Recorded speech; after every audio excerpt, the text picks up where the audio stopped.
Dear students, we are in the second lecture where we are discussing the chapter A Story, which is titled The Price of Flowers, written by Prabhat Kumar Mukhopadhyay. In the very first lecture, I gave you about the introduction and I also talked about the summary of this chapter. But in this second lecture, we will further summarize this chapter. Dear students, after finishing his lunch, Mr. Gupta, he asked the waitress if she knew who the girl was. The cashier told Mr. Gupta that the girl came to restaurant on Saturdays. Dear students, Mr. Gupta kept thinking of the girl's poverty-stricken, sad, and anxious figure. That means Mr. Gupta began to think as to how he could help the girl. Dear students, on the next Saturday, the narrator, that means Mr. Gupta, he went to the Sam vegetarian restaurant. He saw the girl sitting at the same table as on the previous Saturday. Dear students, she was eating her lunch. Mr. Gupta took a chair opposite her and wished her good afternoon. She responded with some hesitation. Dear students, after a few minutes, Maggie, that means she asked Mr. Gupta if he was an Indian. Mr. Gupta said that he was. Then she asked Mr. Gupta if he was a vegetarian. Mr. Gupta replied that he was not a strict vegetarian. His talk with the girl revealed two things, dear students. What are the two things? First is that she lived with her old widowed mother in Lambeth, which is a place in London. She had a brother named Frank who was a soldier and was present serving in India.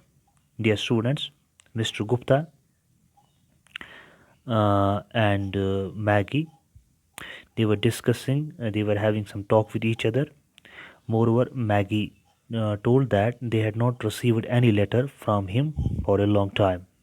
The long silence of the young man had been worrying the two women a lot. That means Maggie and her mother. Their students, the girl requested Mr. Gupta to go with her to her house. On this, Mr. Gupta agreed to accompany her. Then we can say that Maggie was thankful to Mr. Gupta. Dear students, the narrator of the story, Mr. Gupta, and the young English girl, they started walking towards the girl's residence. She told Mr. Gupta that she was working as a typist in the civil service stores. Got it, dear students? Mr. Gupta felt very much impressed, dear students, by the beauty of that simple, innocent, and inexperienced English girl. She told him that her name was Maggie. Here we can say the Maggie discloses her name to Mr. Gupta. Soon they reached a narrow door. Dear students, Maggie took a key out of her pocket and opened the door.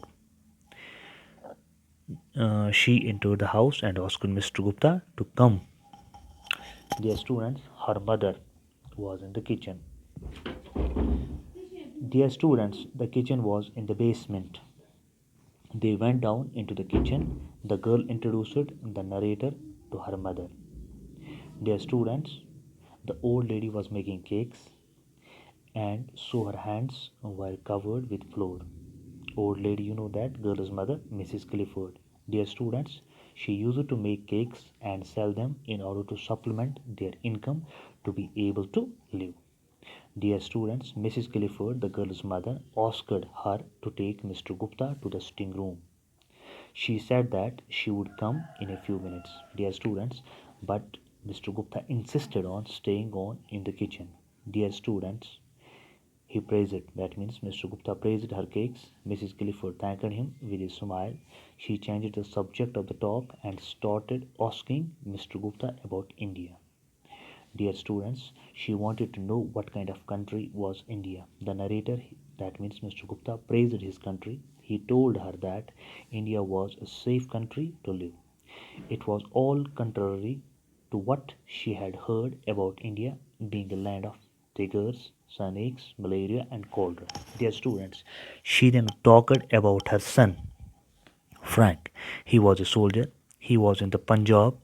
That means he was posted there. He assured He assured her, Mr. Gupta assured Mrs. Clifford that Punjab was a fine place. Dear students, she was glad to know that. Dear students, Maggie then brought Mr. Gupta to their sitting room. The furniture was cheap and rather insufficient. The carpet was old and torn in places. Dear students, but it was neat and clean. Mrs. Clifford showed him a photograph of her son, that means Frank. Maggie brought out a book of pictures he had sent to